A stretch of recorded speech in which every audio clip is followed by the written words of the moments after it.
नमस्कार, आपण पाहताय कोकणचं नंबर 1 महा चॅनल कोकण सात लाईव्ह बातमीपत्रात आपलं स्वागत। सुरुवात करूया हेडलाईन्सनं। निलेश राणेंनी वाचून दाखवली शिल्पा खोत यांची वंशावळ। तर मल्टी स्पेशालिटीचं काम 4 वर्षांपूर्वी सुरू झालं असतं, केसरकर स्पष्टच बोलले। आणि श्रीदेव घोडेमुख जत्रोत्सवाला लुटला भाविकांचा जनसागर। आता पाहूया सविस्तर बातम्या। आघाडीमध्ये सगळ्या पक्षाचे लोक आहेत आणि कणकवली करायचा निर्णय घेतला आहे की आज आपल्याला परिवर्तनाची नांदी करायची आहे। मी येतानाच एक साधं उदाहरण सांगतो। शहरामध्ये आपण एंट्री केल्यानंतर नगरपालिकेचा कारभार कसा आहे त्याचं मूर्तिवंत उदाहरण मी आपल्याला सांगतो। एक लाइटिंग मध्ये बोर्ड केलेला आहे, कळलं पुढे काय नाही, बघितलंय आपल्यातलं पल्ले आहे, हा कुठेतरी निघून गेला। स्वागतातला स्वा पण नाही आहे, गत फक्त राहिलेली आहे। त्याच्यामुळे यांनी नगरपालिकेनं कणकवलीची गत काय करून दिली लक्षात घ्या। आपल्याला कणकवलीला विकास द्यायचा आहे आणि कणकवलीची विकास व्हावा आपला सदस्य। आजची निवडणूक ही आम्ही सर्वजण विकासाच्या मुद्द्यावर या ठिकाणी लढवतो। कणकवली शहरात हे आपलं राष्ट्रीय महामार्गावरचं शहर आहे। अनेक वर्ष आपण या शहरामध्ये राहतो। भारतीय मामाच्या आशीर्वादाने आपण या ठिकाणी या शहराला अतिशय चांगलं वैभव येण्यासारखी परिस्थिती आहे आणि म्हणून निलेश राणे असतील, आता उदय सामंत पण या ठिकाणी येत आहेत। या दोघांच्या मार्गदर्शनाखाली जो नगर विकासाचा जो पैसा असतो तो खऱ्या अर्थाने मोठ्या प्रमाणात या ठिकाणी यावा आणि कणकवलीसाठी असलेल्या ज्या सोयी आहेत या आपण या ठिकाणी उपलब्ध करून द्याव्यात, हा आजचा निवडणुकीचा प्रमुख उद्देश आहे। आणि म्हणूनच आम्ही आता उद्या आमच्या इथे ठरवलं की इथे चांगले गार्डन व्हायला पाहिजे। इथे चांगल्या प्रकारच्या जी आता आपली ड्रेनेज सिस्टम आहे ती चांगल्या प्रकारच्या या ठिकाणी व्हायला पाहिजे। स्टेडियम व्हायला पाहिजे आणि म्हणून आमच्या सगळ्यांचे प्रयत्न असे आहेत आणि त्याचं नेतृत्व मी आपल्या सगळ्या जनतेच्या वतीने विनंती करतो, निलेश राणे साहेबांनी या ठिकाणी घ्यावं आणि खऱ्या अर्थाने या गावाच्या विकासाला चालना द्यावी आणि याच उद्देशाने संदेश पाटील यांच्या माध्यमातून आम्ही निवडणूक लढवतो। आज आपण सगळ्यांनी विचार करूया की संपूर्ण या जिल्ह्यामध्ये ज्या 4 निवडणुका आहेत त्यात महाराष्ट्राचा सगळ्यात लक्षवेधी निवडणूक म्हणून कणकवलीकडे बघितलं जातं। आज आपण सगळे एकमेकांच्या आपसात कोण नातेवाईक आहेत काय आहेत, आपण कोणाचे वय आपण ऐकत नाहीये, पण ही निवडणूक एवढ्यासाठी महत्वाची आहे। आतापर्यंत जे काही वेगवेगळ्या दबावाखाली लोक राहत आहेत, म्हणजे पहिल्यांदा मला अनुभव आला की 8 दिवसात पहिले कोण लोक बोलत नव्हते, आपल्या मनातल्या ठिकाणी शंका सांगत नव्हते। पण आज या ग्रामीण भागातील किंवा शहरातली जी सगळी मंडळी आहे आज वेगळ्या पद्धतीने या ठिकाणी बोलायला लागली की आपल्याला खऱ्या अर्थाने विकास या ठिकाणी आता जर व्हायचा असेल, करायचा असेल तर निलेश राणे साहेबांची भूमिका घेतली, त्याच्या पाठीमागे उभं राहावं। मी मुद्दामून पुन्हा सांगतो की निलेश राणे यांना मनापासून धन्यवाद एवढ्यासाठी देईल की त्यांनी ही निवडणूक कदाचित जर आपल्या अंगावर घेतली नसती तर कदाचित आम्ही पण पुढे गेलो नसतो। आणि म्हणून हे सगळ्यांना एकत्र घेऊन या शहरामध्ये अनेक वेगळे पक्ष आहेत, त्या सगळ्या पक्षांना एकत्र घेऊ आणि त्यांना सांगितलं आम्ही कणकवलीकर म्हणून आपण एकत्र जाऊया। ही निवडणूक उद्या सकाळी प्रत्येक जण आपल्या पक्षाच्या जीवावर लढवली गेली असते, पण जो उद्देश होता तो साध्य झाला नसता। आणि म्हणूनच मी जास्त वेळ न घेता उदय सामंत येथे थोड्या वेळात हजर होतील। मी आपल्या सगळ्यांना विनंती करतो की संदेश पारकर हे एवढे एकटे येऊन चालणार नाहीत। आज संदेश पारकरांच्या बरोबर हे 17ही नगरसेवक आपल्याला या ठिकाणी निवडून आणायचे, त्या दृष्टीकोनातून आपल्याला प्रयत्न करायचे। इथे आपले कोणाचे गैरसमज असतील काय नसतील मला माहिती नाही, परंतु जर खऱ्या अर्थाने विकासाला चालना द्यायची असेल, खऱ्या अर्थाने इथे जो काही येते मध्ये गोंधळ निर्माण झाला 5-7 वर्षाच्या काळात तो जर थांबवायचा असेल तर आपल्याला एक चांगलं काम या ठिकाणी उभं करावं लागेल आणि त्यासाठी सगळ्यांनी आज आपल्याला संदेश पारकर यांना पाठिंबा द्यावा लागेल। मी आपल्या सगळ्यांच्या वतीने सांगेन की निलेशजी आपण या ठिकाणी ग्रामीण भागात फिरत असताना छोटे छोटे प्रश्न आपण जाणून घेतले आणि लोक आज या ठिकाणी उत्स्फूर्त बनले या निवडणुकीमध्ये आता सामोरे जाताना आपल्याला दिसतात.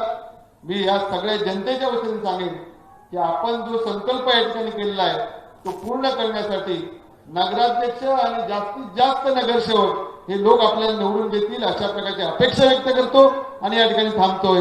स्थानिक डंपर व्यावसायिक आणि गोव्याचे डंपर व्यावसायिक यांच्यामधील वाद उफाळल्यानं गोव्याला वाळू वाहतूक करणारे 3 मोठे डंपर स्थानिकांनी पकडून पोलिसांच्या स्वाधीन केले. सोमवारी सायंकाळी हा प्रकार घडल्यानंतर व्यावसायिकांनी पोलीस ठाण्याच्या बाहेर मोठी गर्दी केली होती. स्थानिक डंपर व्यावसायिक आणि गोव्याचे वाळू व्यावसायिक यांच्यामध्ये गेले कित्येक वर्षे वाद सुरू आहे. गोव्याचे डंपर जिल्ह्यातून वाळू वाहतूक करताना याला स्थानिक व्यावसायिक आक्षेप घेत असून या आक्षेपाला न जुमानता गोव्याचे डंपर व्यावसायिक राजरोसपणे ही वाहतूक करीत आहेत. सोमवारी सायंकाळी स्थानिकांनी वाळू वाहतूक करताना डंपर पकडले आणि पोलिसांच्या स्वाधीन केल्यानंतर काही काळ वातावरण दंग झालं होतं. स्थानिकांच्या म्हणण्यानुसार गोव्यातील डंपर व्यावसायिकांकडे वाळू वाहतुकीचे पास नव्हते तर ते दुसरेच पास होते, त्यामुळे स्थानिकांनी आक्षेप घेतला. विशेष म्हणजे वाहतूक करतेवेळी या गाड्यांमध्ये सिलिकाऐवजी कार्बाईड असल्याचं स्थानिकांनी सांगितलं. पास एका गोष्टीचा आणि वाहतूक दुसऱ्या गोष्टीची, यामुळे स्थानिकांनी या गोष्टीसाठी आक्रमक पवित्रा घेतला आहे. नमस्कार, Shivaji Bhogale, all India motor transport काँग्रेसचा संचालक. आज या ठिकाणी बुडाळमध्ये 3 ओव्हरलोडच्या गाड्या पकडलेल्या आहेत आणि त्या ओव्हरलोडच्या गाड्यामध्ये भारमान क्षमतेपेक्षा डबल माल म्हणजे ज्याची 35 टन खेचून नेण्याची क्षमता आहे त्याच्यामध्ये त्यांनी साधारणतः 65 ते 70 टन माल भरलेला आहे. आणि अशा या गाड्यांवर कारवाई करण्यासाठी आज आमच्या पदाधिकाऱ्यांनी या गाड्या या पोलीस स्टेशनला पकडून दिलेल्या आहेत. परिवहन विभागामार्फत त्यांच्यावर योग्य ती कारवाई करण्याचं काम सुरू आहे. दुसरी गोष्ट म्हणजे जो पास त्याने आणलेला आहे खनिज वाहतुकीचा, त्या पासामध्ये त्याने लिहिलेलं आहे सिलिका वाळू, सिलिका सँड, आणि त्यांनी प्रत्यक्षात जर बघितलं तर ती खडी व्हाईट खडी दिसते आहे, ही सँड नाही आहे. तर अशा प्रकारचं महसूल विभागाने सुद्धा याची खातरजमा करून त्यांच्यावर योग्य ती कारवाई करा अशा प्रकारची मागणी आमच्या संघटनेकडून आहे. दुसरं म्हणजे या जिल्ह्यामध्ये राजरोसपणे परिवहन विभागाच्या आशीर्वादाने ओव्हरलोडचं फार मोठं प्रमाण वाढलेलं आहे. मग चिरे असतील, खडी असेल किंवा हे अशा प्रकारची ही सँड असेल, तर याच्यावर परिवहन विभागाने योग्य ती कारवाई केली पाहिजे. आज आमचे पदाधिकारी आणि आमचे वाहन चालक मालक या ठिकाणी जे उपस्थित आहेत त्यांनी आज एक वेळ शांतपणा घेतलेला आहे. परंतु याच्यानंतर जर अशा प्रकारचं हे वातावरण जर तयार केलं आणि परिवहन विभागाने जर यांच्यावर कारवाई केली नाही तर मात्र रस्त्यावर उभे राहून आम्ही या गाड्या, ओव्हरलोडच्या गाड्या या परिवहन विभागाच्या कार्यालयामध्ये नेऊन आम्ही उभ्या करू आणि त्यांच्याकडून या गाड्यांवर कारवाई करणे आम्ही भाग पाडू. दुसरी गोष्ट, गोवा राज्यामध्ये आमच्या इथून जाणारी जी वाळू आहे ती वाळू आमची त्याचा रेट किती असावा, कमी असावा की जास्त असावा, हे आमच्या ट्रान्सपोर्टचं काम आहे, वाहतूक करणाऱ्याचं काम आहे की ते भाडं किती असावं. परंतु त्या मालाचा रेट किती असावा याच्याशी त्या गाडीवाल्याचा किंवा त्या ट्रान्सपोर्टवाल्याचा काही संबंध येत नाही. अशा प्रकारचं जर वातावरण निर्माण करून गोव्यातील काही वाहतूक संघटनेचे पदाधिकारी जर करत असतील तर हे काम चुकीचं आहे. कारण तो माल आमचे गाडीवाले तयार करत नाहीत किंवा गाडीवाले आमचे माल काढत नाहीत. गाडीवाले आमचे गाड्या फक्त ते भाड्याने देतात, त्यांना भाडं मिळाल्याचं झालं, भाड्यावर आमच्या गाड्या चालतात, आम्ही माल काढत नाही. त्याची सुद्धा नोंद या सगळ्या परराज्यातील या पदाधिकारी संघटनेचे कोण पदाधिकारी असतील त्यांनी घ्यावी आणि अशा प्रकारचं वातावरण गढूळ त्यांनी करू नये. गोवा आणि सिंधुदुर्ग जिल्हा हे आम्ही काय लांब समजत नाही, परंतु ते जर आम्हाला अशी शपथनिक भावनेची वागणूक देत असतील तर हे फार चुकीचं आहे. कारण गोवा राज्यामध्ये कुठलाही एक भाग पिकत नाही, इव्हन मासे सुद्धा गोवा राज्यामध्ये मिळत नाहीत, ते सुद्धा कर्नाटकातील लोक येऊन मासे पकडतात आणि ते मासे या गोव्यातील लोकांना घालतात खायला. दुसरी गोष्ट, गोव्यामध्ये दूध पिकत नाही, गोव्यामध्ये कुठलंच कडधान्य मिळत नाही, गोव्यामध्ये भाजीपाला मिळत नाही. हे जर चारी बाजूने जर सगळ्या प्रकारचं बंद झालं तर गोवा राज्यामध्ये काहीच मिळणार नाही, याचा पण त्यांनी जरूर विचार करावा. राजन गिरब यांनी संधीचं सोनं केलं असं कौतुक रवींद्र चव्हाण यांनी केलंय, पाहूयात. मला 2016चा ते दिवस आठवतात आणि इथेच वेंगुर्ल्यामध्ये पक्षाने माझ्याकडे जबाबदारी दिली होती आणि ही जबाबदारी दिल्यानंतर जवळजवळ 15 ते 16 दिवस मी याच वेंगुर्ल्यामध्ये पूर्ण वेळ ज्या निवडणुकीची जबाबदारी म्हणून मी या ठिकाणी पूर्ण प्रचार करत होतो. त्यामुळे हा प्रचार करत असताना वेंगुर्ल्यामध्ये त्यावेळेला माझ्या बरोबर माझा मित्र पप्पू की ज्याची गिरप साहेबांनी आठवण केली. गिरपांचं आणि माझं एक वेगळं नातं आहे. पप्पू आणि इथल्या असणाऱ्या सर्व मंडळींनी त्यावेळेच्या काळामध्ये मला ज्या वेळेला या ठिकाणी नगराध्यक्षाचं आरक्षण जे आहे ते आरक्षण हे ओबीसी पडलं आणि ओबीसी पडल्या पडल्या आपल्याला या ठिकाणी उमेदवार म्हणून कुणाला तरी नवीन चेहरा आपल्याला देणं गरजेचं आहे. खरं तर पप्पू नगराध्यक्ष म्हणून त्याची असणारी या ठिकाणचं काम, या सगळ्या गोष्टी आणि त्यावेळेला स्नेहाताई या सुद्धा पार्टीच्या प्रमुख महिला आघाडीच्या अध्यक्ष म्हणून त्यांच्याकडे असणारी जबाबदारी, या सगळ्या गोष्टीमध्ये ते वारंवार मला सांगायला लागले की कोणत्याही परिस्थितीमध्ये आपल्याला राजन गिरप याला आपल्याला उमेदवारीसाठी खरं तर शब्द बरोबर नाही पण उमेदवारीसाठी पटवावं लागेल. कारण उमेदवारीसाठी ते तयार होतील का हे फार मोठं त्यावेळेच्या काळामध्ये परिस्थिती होती. आणि खरं सांगतो इथे सगळ्या माता भगिनी आहेत. बहिणी आहे का इथे? नाही आहे, घरी आहे. तिने तर चक्क सांगितलं की तुम्ही जर राजकारणात गेलात तर मी तुम्हाला सोडून देऊ. हे मी यासाठी सांगतोय की मला नंतर बघायची होती अशी कोण आहे माता ही की अशी नवऱ्याला सांगते. त्यामुळे भर गणपतीच्या वेळेला पाया पडायला गणपतीकडे गेलो. बरोबर ना गिरपजी? गणपतीच्या पाया पडलो आणि गणपतीला फक्त एवढंच गारणं घातलं, या माझ्या मातेला चांगली बुद्धी दे आणि हिला आज रात्रीपर्यंत असं सांगता आलं पाहिजे की नाही बाबा तू निवडणूक लढलास तर चालेल. फार तिच्याशी चर्चा केल्यानंतर शेवटी वैतागून तुम्हाला जे करायचं ते करा असं म्हणणारी त्यांची पत्नी, खरं तर तिचे आभार मानले पाहिजेत की तो दिवस तिने त्यावेळेला होकार दिला आणि एक चांगला उमेदवार हा त्यावेळेच्या काळामध्ये भारतीय जनता पार्टीला मिळाला की जो नरेंद्र मोदीजींच्या प्रभावाखाली, हे एवढं नरेंद्र मोदींबद्दल बोलायचे की जेवढं आम्ही बोलत नव्हतो एवढं ते बोलत होते. त्यामुळे त्यांना त्यावेळेला संधी दिली. खरं तर त्यांच्या बरोबर असणारे सर्व सहकारी, आज मला तो आठवतो दिवस की त्याही दिवशी सुहास आमचा मित्र आहे मागे, सुहास हा सुद्धा त्यावेळेला या नगराध्यक्षाच्या उमेदवारीसाठी इच्छुक होता. पण सर्व एकंदरीत कल लक्षात घेतात त्यावेळेला सुहासला. आमदार निलेश राणेंनी पत्रकार परिषद घेत शिल्पा खोत यांनी सादर केलेली कागदपत्र चुकीची असल्याचा खळबळजनक आरोप केलाय. पाहूयात.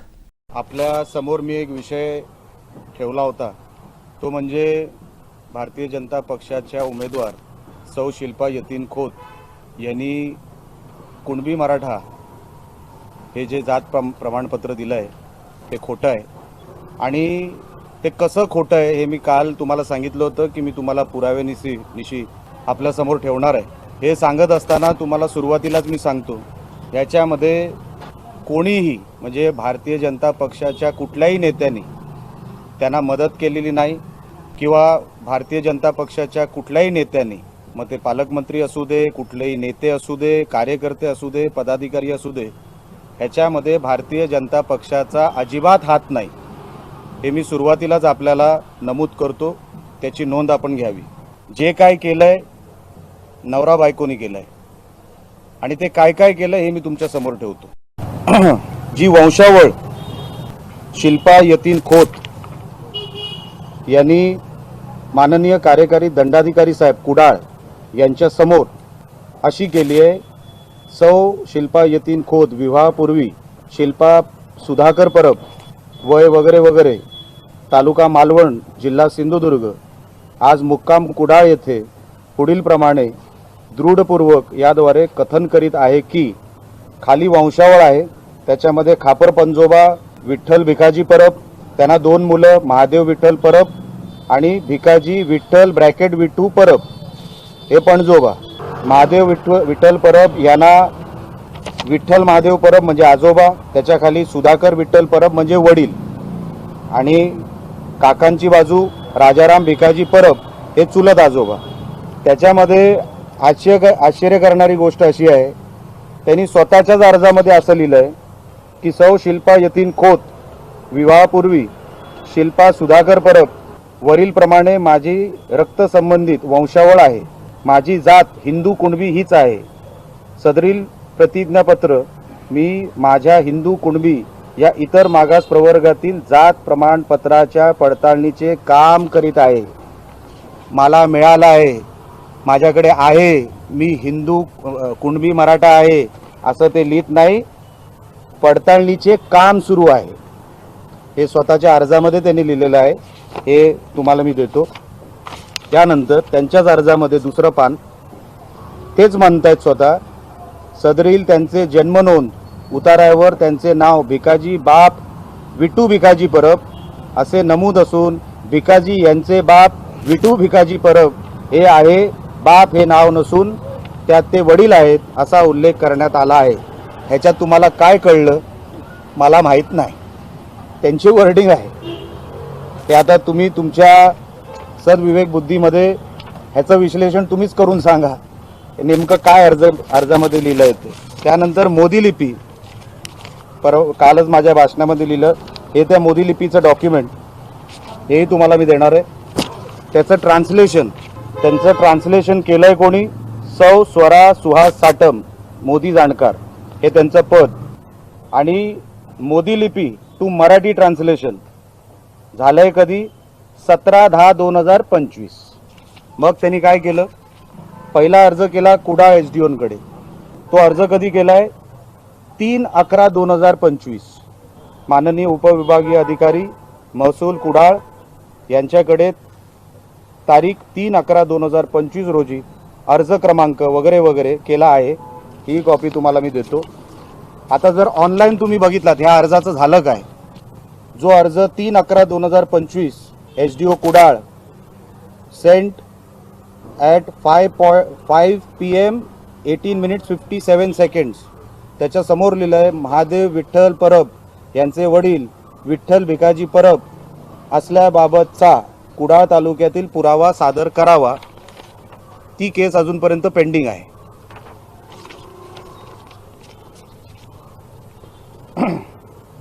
मग सौ शिल्पा यतीन खोत लग्ना अगोदरचं नाव शिल्पा सुधाकर परब यांचं स्कूल लिव्हिंग सर्टिफिकेट आहे.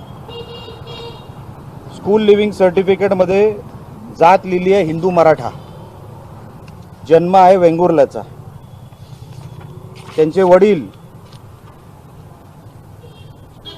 त्यांचा एक उतारा आम्हाला मिळालेला आहे. श्री वासुदेवानंद सरस्वती विद्यालय माणगाव तालुका कुडाळ जिल्हा सिंधुदुर्ग जनरल रजिस्ट्रार उतारा विठ्ठल परब कुडाळ. खूपच चांगले प्रामाणिक आहेत आणि सुशिक्षित आहेत, शिकलेले आहेत, काहीतरी करण्याची त्यांच्यामध्ये उमेद आहे.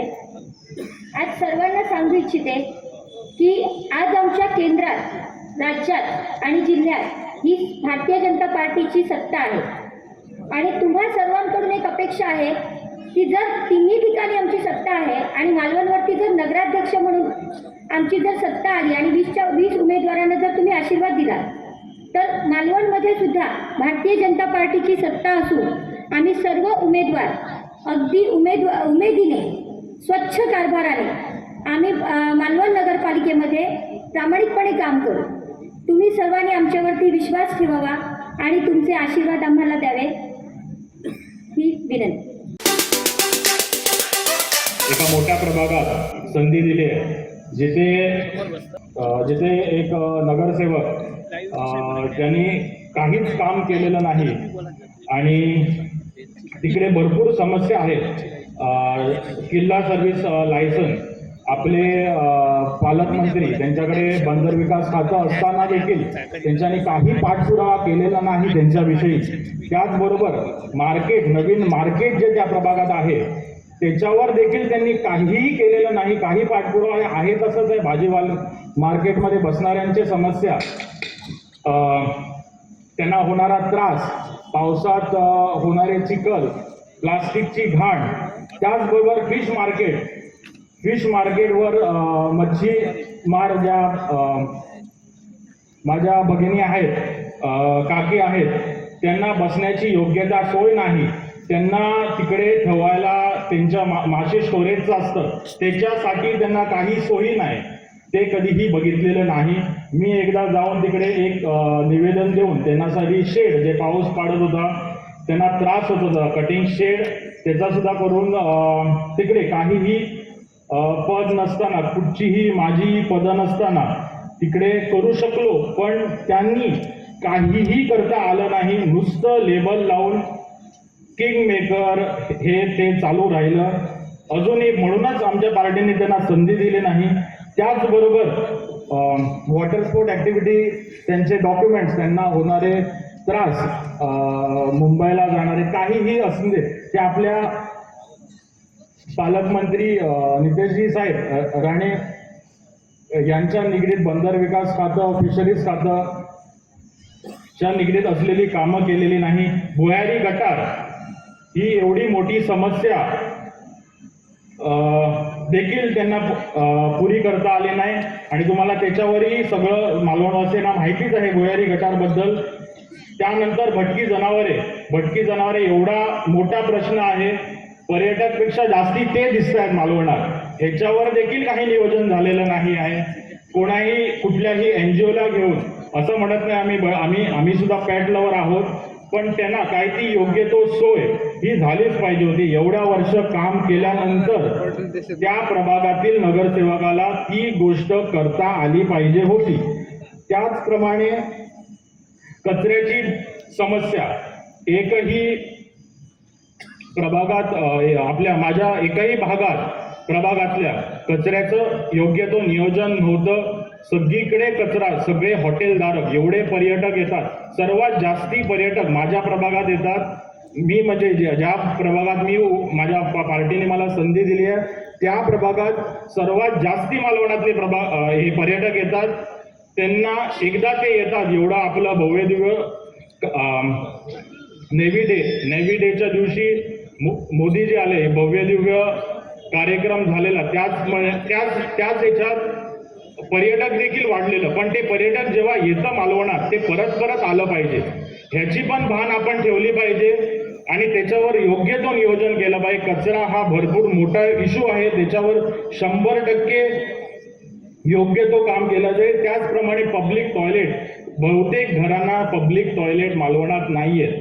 पब्लिक टॉयलेटच्या बाजूला सेप्टिक टँकची पण सोय नाहीये. पाणी पडतंय, मच्छरांच्या समस्या भरपूर वाढत आहेत, लोकांना भरपूर त्रास होतोय.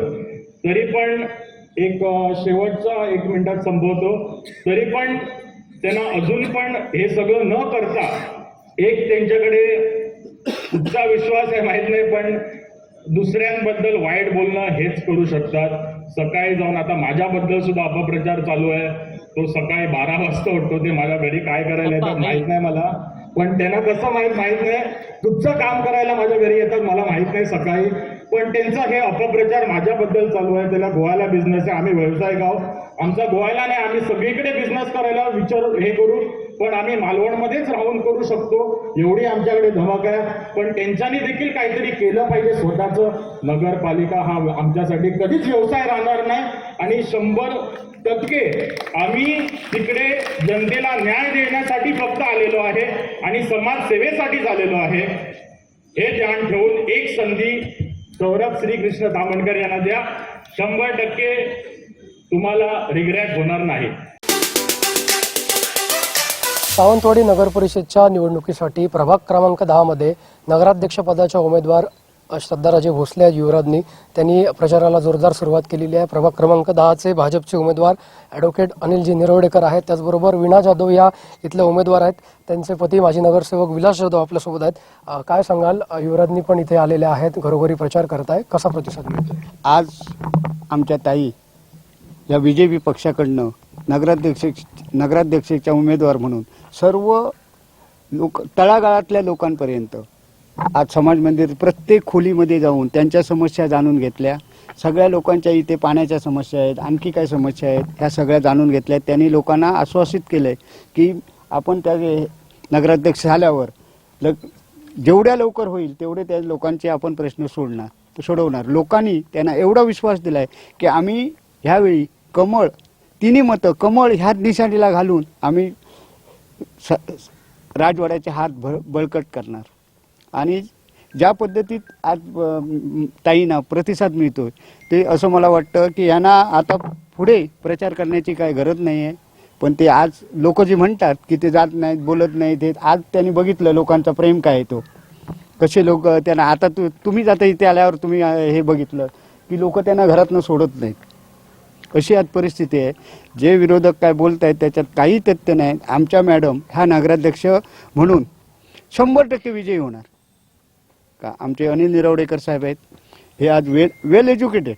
मग मला वाटतं सावंतवाडी नगरसेवकात जे कॅन्डिडेट उभे राहिलेत त्याच्यात अभ्यासू, कायदेतज्ञ आणि गोरगरीब जनतेची जाण असलेले आज ते किती लोकांना मदत करतायत हे मी प्रत्यक्ष बघतोय. तळागाळातल्या वकिली तरी व्यवस्थित, बाकीचे वकील पहिली फी घेतात. मी सांगतो मी अशी कित्येक प्रकरणं गरिबांची घेऊन त्यांना दिली की बाबा ह्यांच्याकडे पैसे नाहीत, अनिल काय करायचं. तर अनिल हे माझे 40 वर्षाचे मित्र, आज ते नेते आहेत, चांगल्या प्रकारे त्यांनी नाव मिळवलं आहे. ते कधीही मला सांगत नाहीत विलास त्याचं फीचं काय, तू सांगतोस ना, ह्याचे आहेत, मी त्यांना पूर्णपणे मदत करतो. असा माणूस आज ह्या प्रभागात मिळाला आहे काय. आणि लोकांचं भाग्य आहे आज ते कोणीही त्यांच्याकडे औषध पाण्याला येऊन दे आणि काय विषय घेऊन येऊन दे, ते सरळ हस्ते मदत करतात. आणि मी सांगतो ह्यावेळी आमचे तिन्ही उमेदवार भरघोस मतांनी ह्या प्रभागामधून निवडून येणार. निवडून आल्यानंतर वकील साहेब त्यांच्या असलेल्या वरच्या लेवलवरचे बऱ्याच मोठ्या नेत्यांवर, रवींद्र चव्हाण साहेबांबरोबर ओळख आहे, नितेशजी राणेंबरोबर ओळख आहे.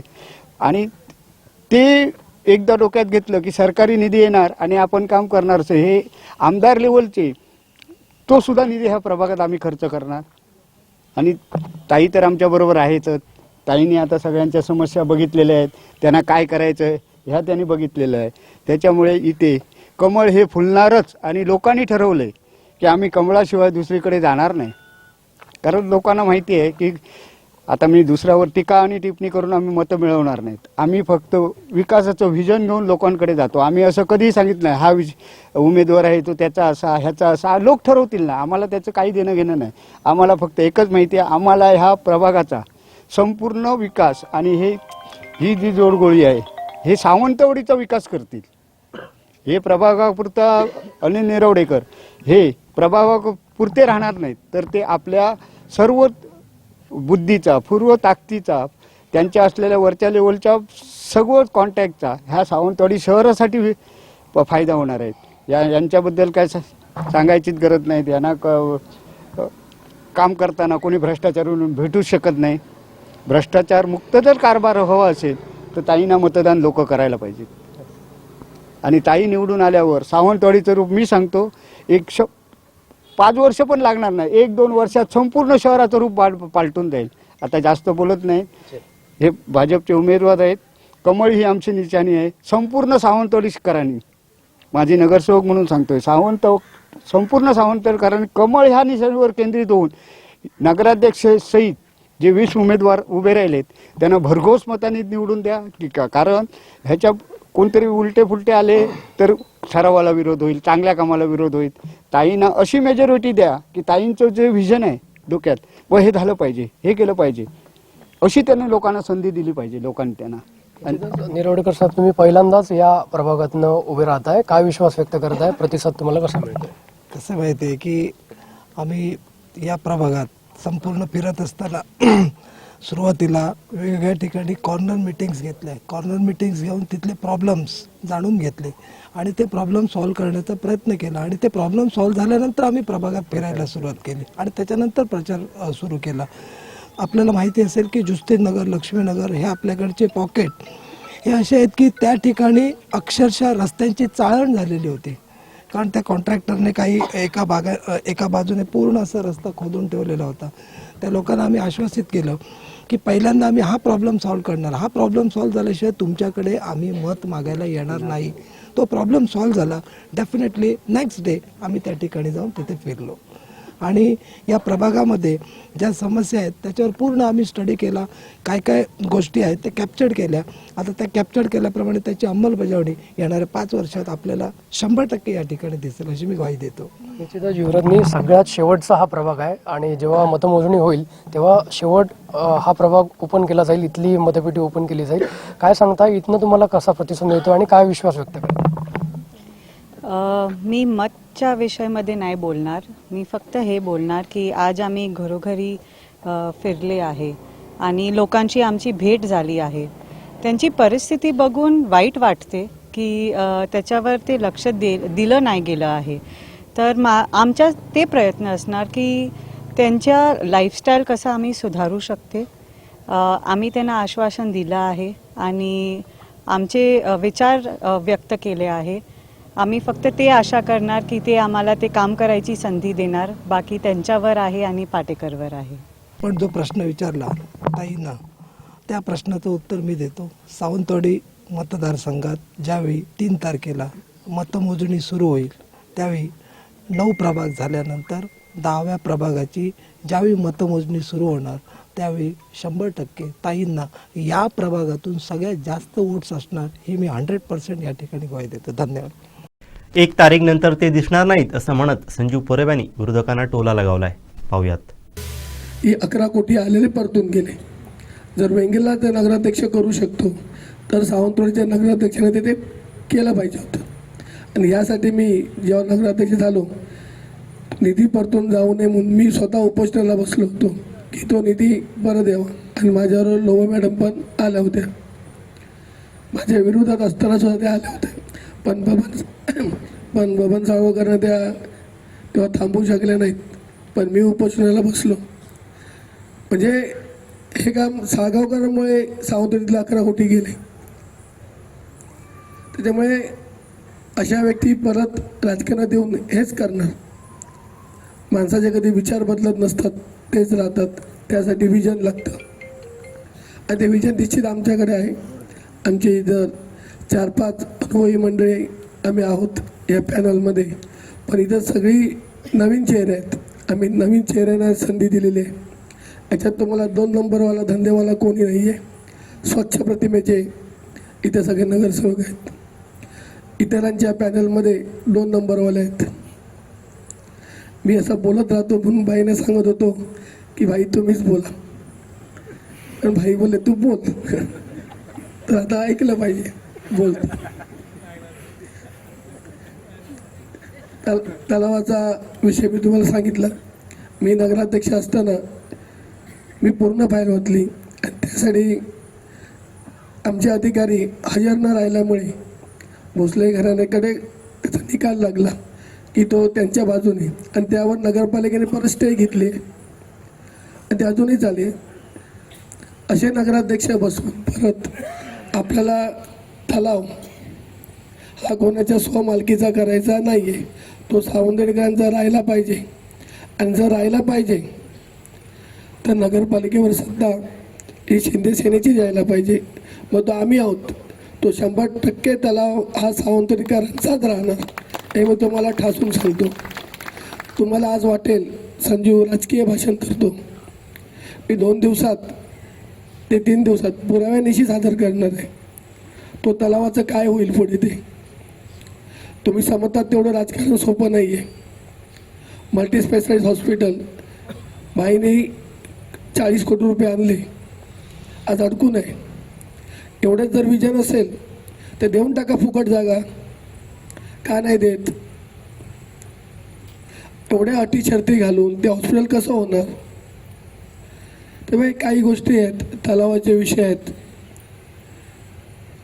रस्त्याच्या बाजूला जे गरीब लोक धंदा करतात गाडी घालून, त्यांच्याकडनं 2,000 रुपये भाडं घेणारी माणसं सावंतवाडीचा विकास करू शकत नाही. त्याच्यामुळे मधली 4 वर्ष गॅप पडली, प्रशासन होतं, त्याच्यामुळे रस्त्याचे अनेक विषय राहिलेत. आता जर तुम्ही बघितलं तर 57 कोटी नळपाणी योजनेचं काम चालू झालेलं आहे. अग्निशामक केंद्र पूर्ण झालं आहे. मार्केट जे 15 कोटीचं आहे ते पण पूर्णत्वास निघाले. मटण मार्केट पूर्ण झालं आहे. नवीन कारंजा तलावात बसवलं आहे. योगा सेंटर जे 2.5 कोटी रुपये आलेले आहेत. अशी अनेक विकास कामं भाईने आणलीत. त्याच्यामुळे भाईच विकास करू शकतात आणि पुढची 4 वर्ष आमदार हे भाईच आहेत. आमदाराशिवाय कुठचा विकास होऊ शकत नाही. आणि सगळे जे येत आहेत ना, मी कुठनं येतात ते सांगत नाहीत, ते फक्त हे 1 तारीखपर्यंत येणार. 3 तारीखनंतर हे कोणाचंही दर्शन होणार नाही. मग आपल्या देवळातल्याच विठोबाला नमस्कार करायचा असतो, असं मला तुम्हाला सांगायचं आहे. त्याच्यामुळे भाईने कधी एवढा नम्रपणा आहे म्हणून सावंतवाडीत काही गोष्टी अजून टिकून आहेत. पण या जर वृत्तीचे लोक इथं आलेत तर जी सावंतवाडीची शांतता आहे ती निश्चितपणे बिघडून जाईल. त्याच्यामुळे आता आम्ही बाईंबरोबर आहे. बाईंनी मला भरपूर शिकवलं कसं बोलायचं, काय करायचं. एका वर्षात बाईंकडून मी बऱ्याच गोष्टी शिकलो, स्वतःवर आवर घेतला. असा चांगला माणूस माझ्या मी आयुष्यात कधी बघितला नाही. कधी कोणाचा वाईट न विचार करणारा माणूस म्हणजे दीपक भाई. इलेक्शन नंतर पर्यंत भाई काहीतरी बोलतील, पण जेव्हा इलेक्शन संपून जाईल ते भाईने सगळे सारखे असतात. आमच्यापेक्षा कामं हे विरोधी पक्षातील कार्यकर्त्यांची भाई करतात, त्यांचं मन दुखवू नये म्हणून. अशा व्यक्ती आपल्याला लाभला आहे. आणि आज अस्तित्वाची लढाई ते म्हणतायत की भाईंच्या अस्तित्वाची, मला वाटत नाही. मी तुम्हाला आज सांगतो, सगळे तुम्ही जण आहात, व्यापारी आहेत, डॉक्टर आहेत, इंजिनियर आहेत. 21-0 केल्याशिवाय आम्ही राहणार नाही.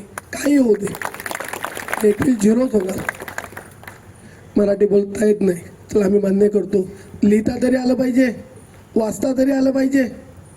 उद्या एखादा नगरपालिकेने जर ठराव केला, बाजूला पाहिजे सांगणारा, मग तो त्याला इंग्लिशमध्ये सांगणार, मग त्यांना कळणार. असं कधी नगरपालिका चालत नाही. गरीब लोक आहेत सावंतवाडीत.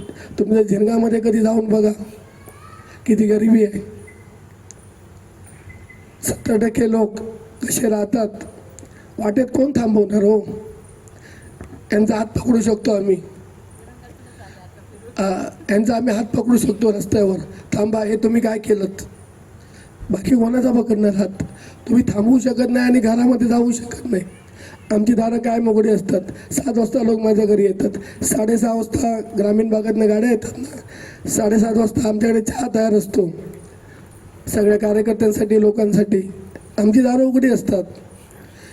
तुम्हाला तिकडे जायला परमिशन घ्यावी लागेल, अपॉइंटमेंट घ्यावी लागेल. डॉक्टरने त्या दिवशी मला बोलवलं नगरपालिकेत, मी 2 मिनटात पोचलो. समोरच्या व्यक्तींना तुम्ही बोलवू शकता, ओ कुठे आहात तुम्ही, या. तुम्ही नाही बोलू शकता. डॉक्टर नीता मॅडमना बोलवू शकता 2 मिनटं द्या म्हणून. आपल्याला लोकप्रतिनिधी असा पाहिजे किंवा नगराध्यक्ष असा पाहिजे की आपण त्याला कधीही फोन करू शकतो, कधीही बोलू शकतो, कधी थांबवू शकतो. आणि अशा लोकप्रतिनिधी म्हणून आमचे नगराध्यक्ष मॅडम आहेत. आम्ही त्यांच्या सपोर्टला आहोत आणि येणारी पुढची 5 वर्ष आम्ही योग्य पद्धतीने हाताळू असं तुम्हाला मी आश्वस्त करतो. तर मल्टीस्पेशालिटी हॉस्पिटलचं काम 4 वर्षांपूर्वी झालं असतं संविधान दीपक केसरकर यांनी केलंय. पाहूया नेमकं काय म्हणाले दीपक केसरकर. सावंतवाडीच्या खेळण्यांना चांगले दिवस यायचे असतील तर तो 100% पूर्ण होणार याची मी आपल्याला खात्री देतो. आणि अनेक गोष्टी आहेत ज्या तुम्हाला सांगण्यासारख्या आहेत. त्यातली प्रत्येक गोष्ट मी आमचे जो जाहीरनामा काढला आहे त्याच्यामध्ये लिहिलेली आहे. आणि आमचा जाहीरनामा म्हणजे पूर्ण झालेल्या कामाचा त्याच्यामध्ये अधिक उल्लेख आहे. आणि त्याच्यामुळे जवळजवळ प्रत्येक गोष्ट, मग ती जिमखान्यापासून पाणी पुरवठा असेल, मार्केट असेल, त्याच्यामध्ये आपलं फायर फायटिंग स्टेशन असेल, प्रत्येक गोष्ट त्याच्यामध्ये लिहिलेली आहे. अगदी गंजिफाचं म्युझियमसुद्धा त्याच्यासाठी सुद्धा पैसे दिलेले आहेत. योगा सेंटर करण्यासाठी पैसे दिलेले आहेत. अर्थात प्रशासकीय कारभार असल्यानंतर थोडंफार पुढे मागे होतं आणि मग ती कामं पैसे देऊन सुद्धा मागे राहतात. आणि ती जर मागे राहायची नसतील तर चांगल्या लोकांना आपण विजयी केलं पाहिजे. आणि आमचे सगळे जे नगरसेवकाचे उमेदवार आहेत हे सगळे चांगले आहेत. त्यातले काही अनुभवी आहेत, काही नवीन आहेत. परंतु मी आपल्याला खात्री देऊ इच्छितो त्याच्यातला प्रत्येकजण हा समर्पित आहे. तुमचे सगळेजण कामं करतील. आणि संजू, खूप आपण टीका करून काहीच होणार नाही.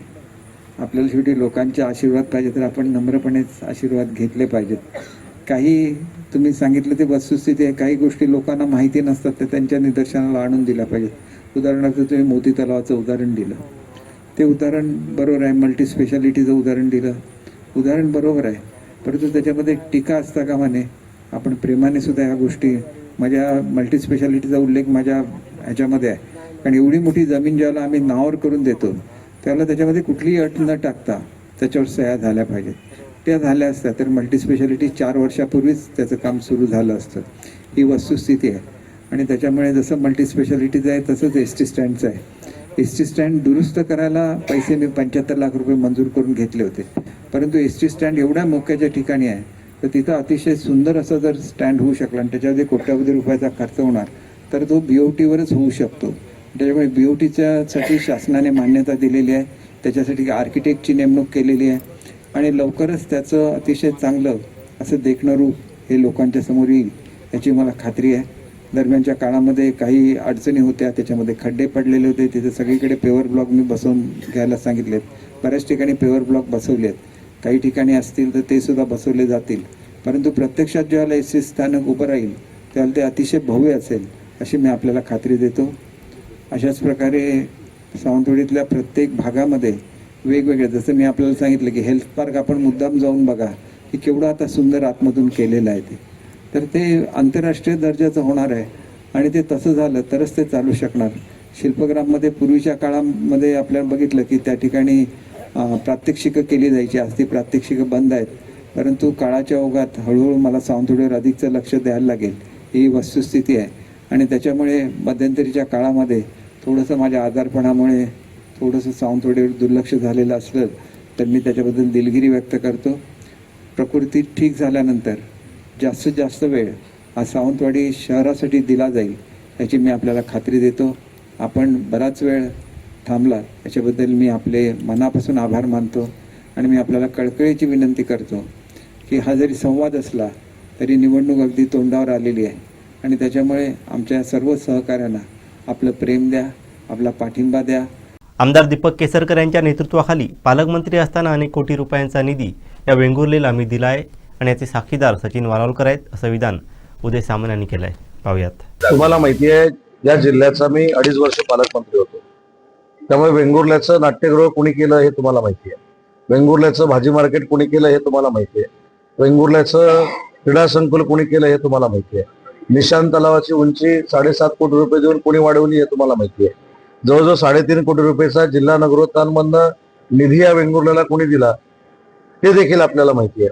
आणि याचे साक्षीदार सचिन वालावलकर देखील आहेत.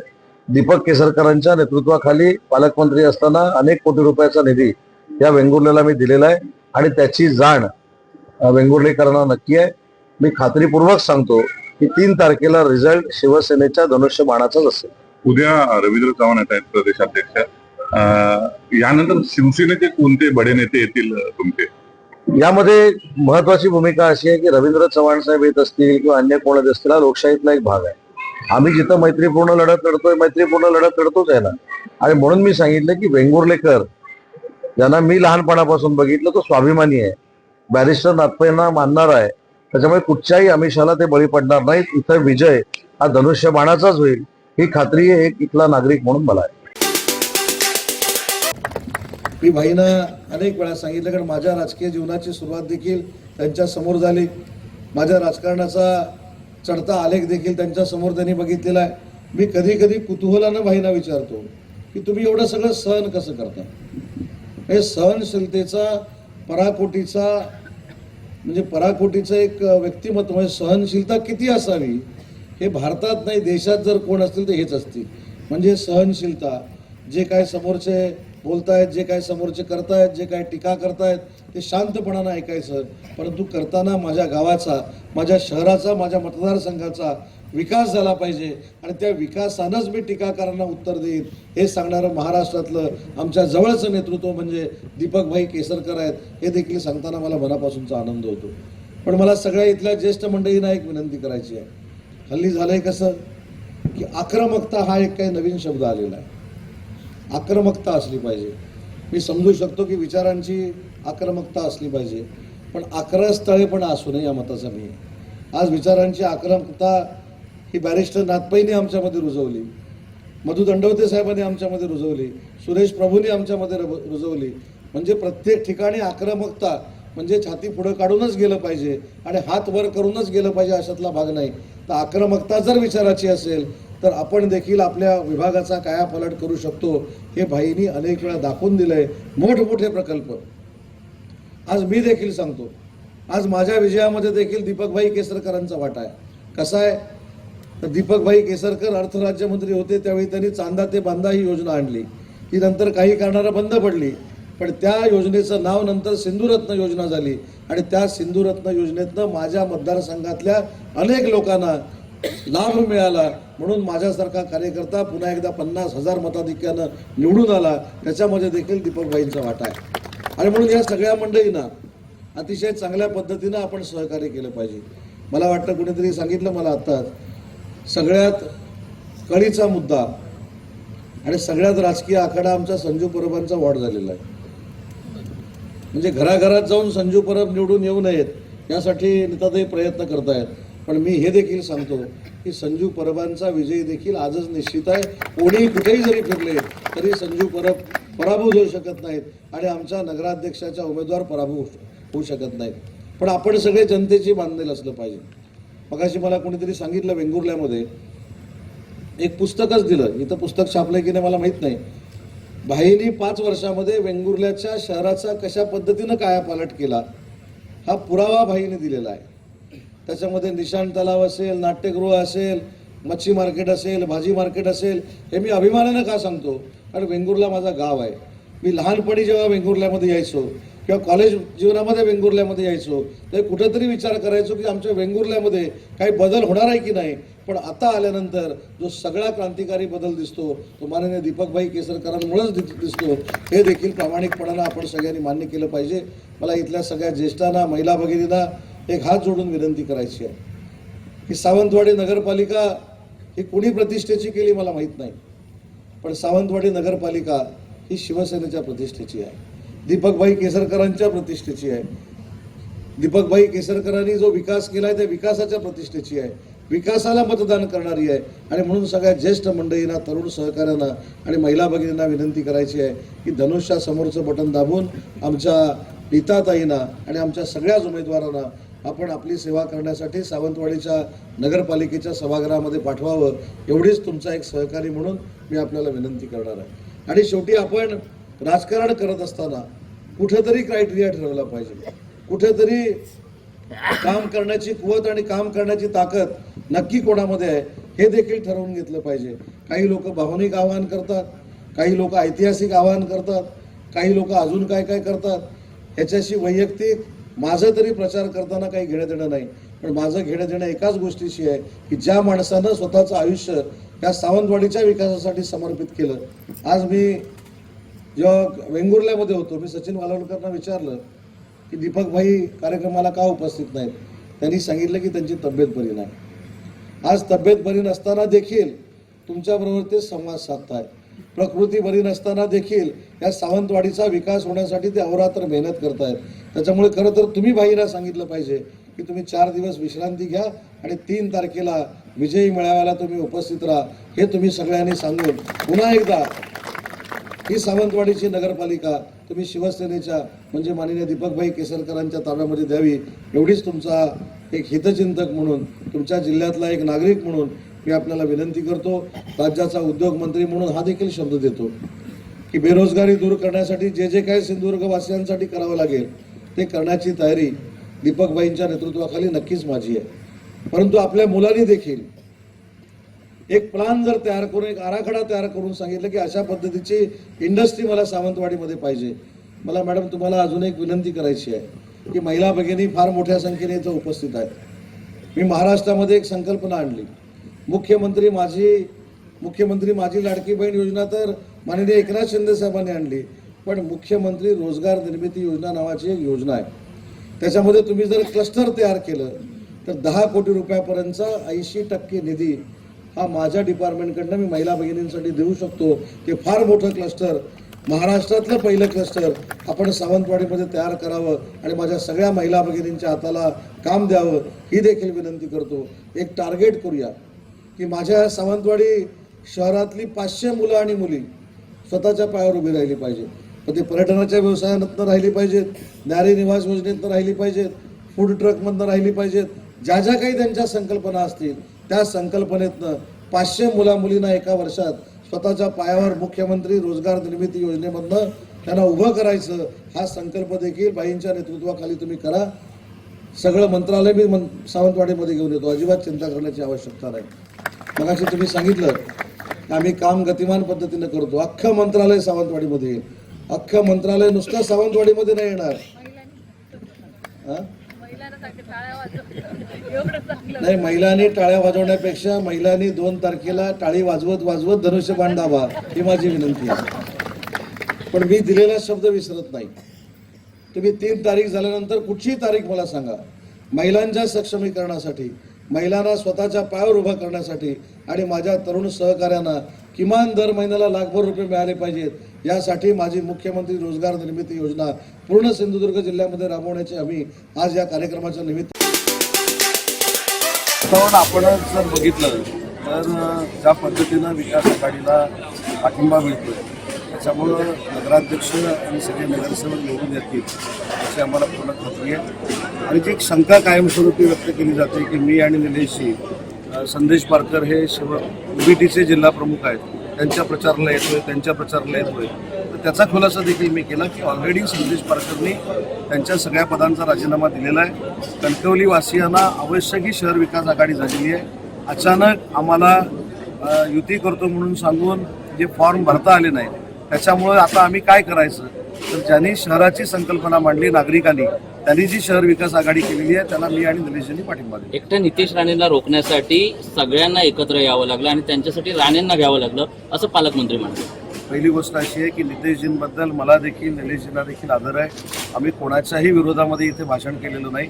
इथं आपण विकासावर बोलतोय म्हणून मगाशी मी भाषणामध्ये सांगितलं आणि उदाहरण दिलं की कणकवलीच्या एंट्रन्सला जो स्वागताचा बोर्ड लागलाय त्याच्यातली देखील अक्षरं गायब झालेली आहेत.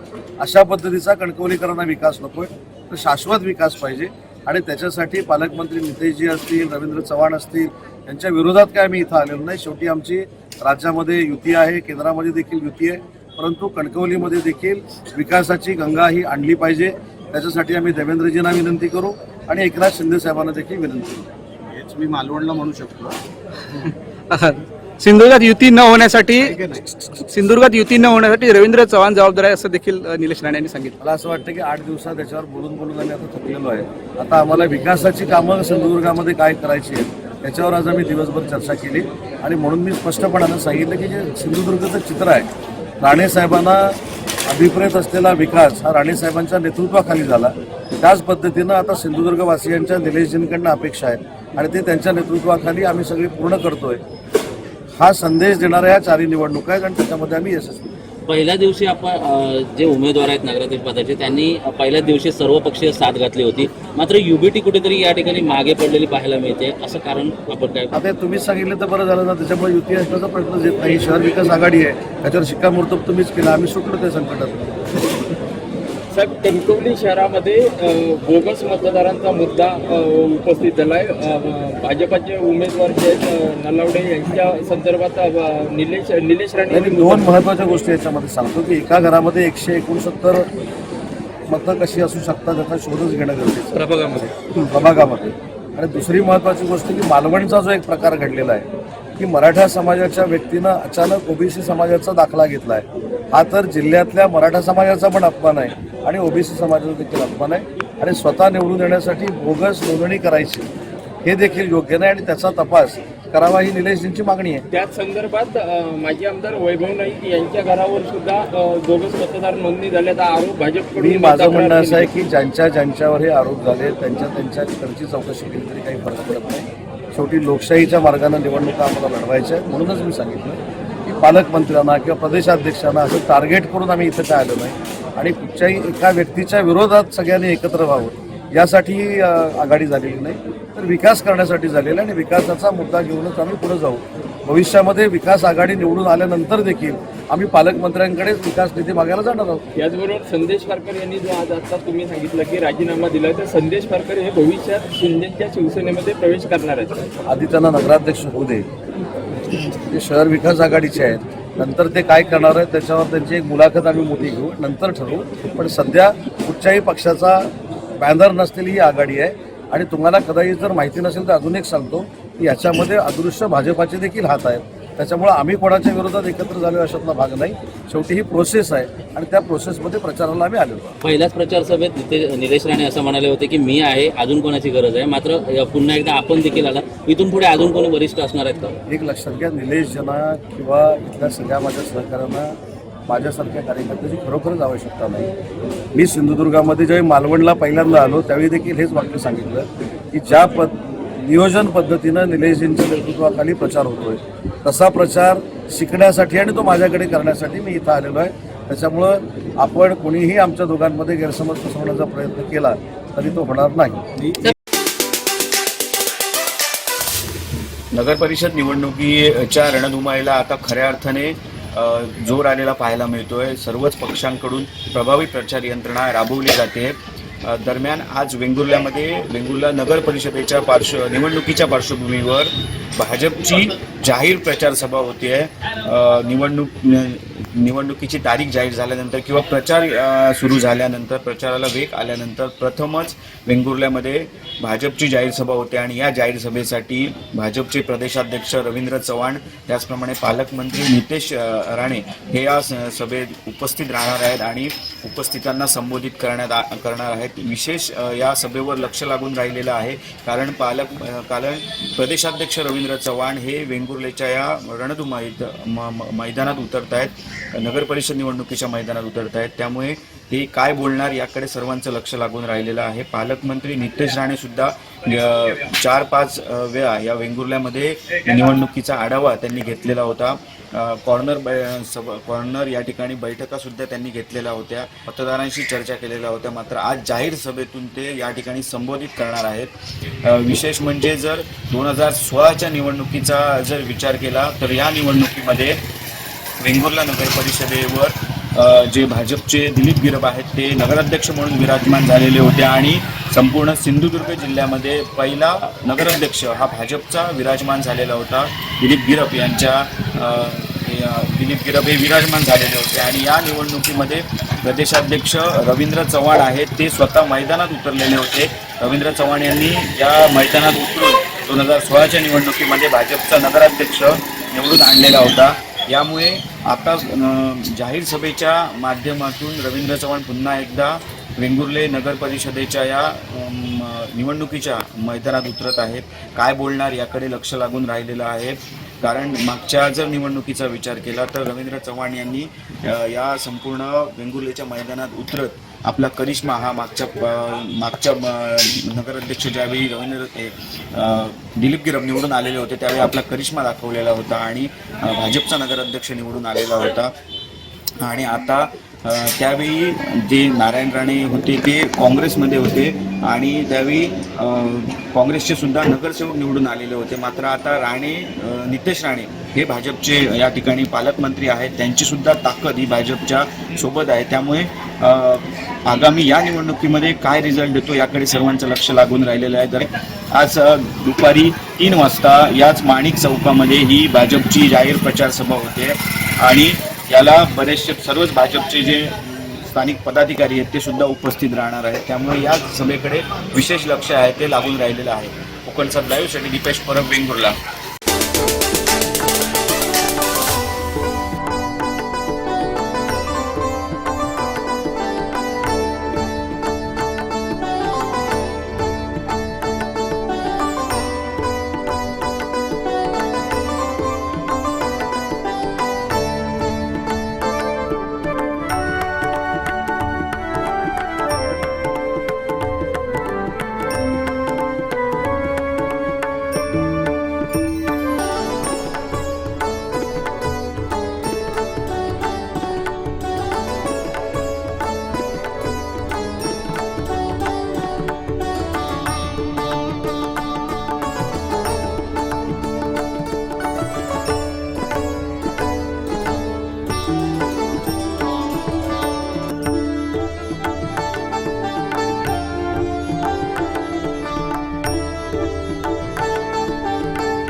त्याप्रमाणे दुकानदार जे आलेले आहेत आणि भाविक भरपूर आलेले आहेत, त्यामुळे गर्दी भरलेली आहे.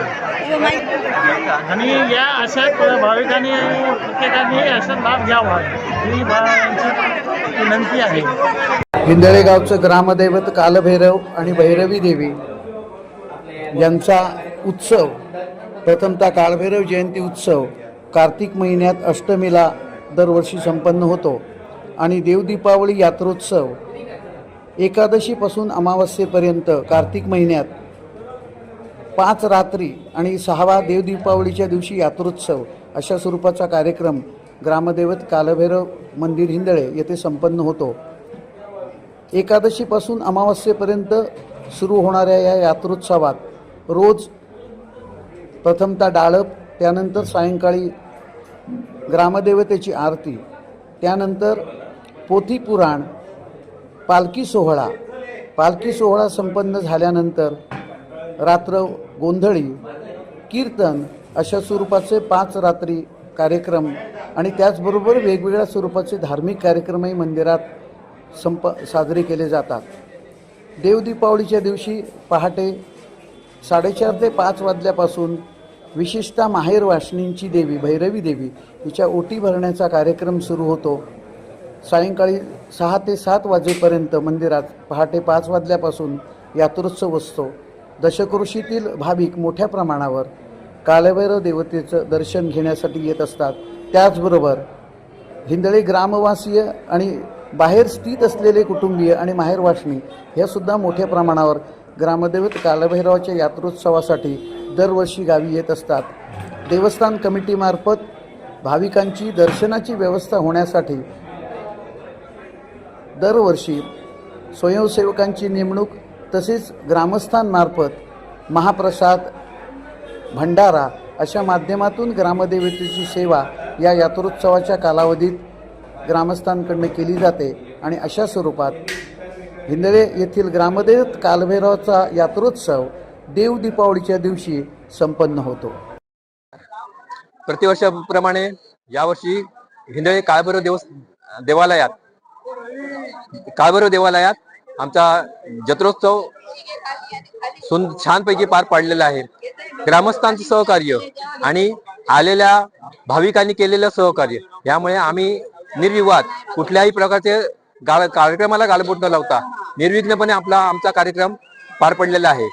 त्यात आमच्या असलेल्या माहेरवशनी तर आमच्या बाहेरून अनेक गावातून माहेरवशनी आलेल्या होत्या, त्यांनी पण सहकार्य चांगलं केलं. आता पुढे अशीच ही परंपरा जशी आज किती पिढीजात आमच्या जो चालू जशी आहे तशी ही पिढीजात सेवा आम्ही अविरत करण्याचे बळ आम्हाला काळभैरव देवो हीच आमची सदिच्छा आणि सर्वांना सुखी ठेवो ही आम्ही काळभैरव प्रार्थना करत आहोत. धन्यवाद. नमस्कार.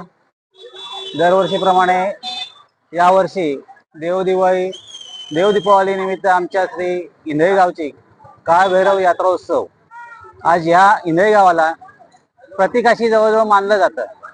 कारण या काळभैरव तसेच आज कार्तिक स्वामी, काशी विश्वेश्वर, जसं आज काशीला जसे आज हे आहे त्याप्रमाणे आज प्रतीकाशी म्हणून आमचं हे गाव आहे.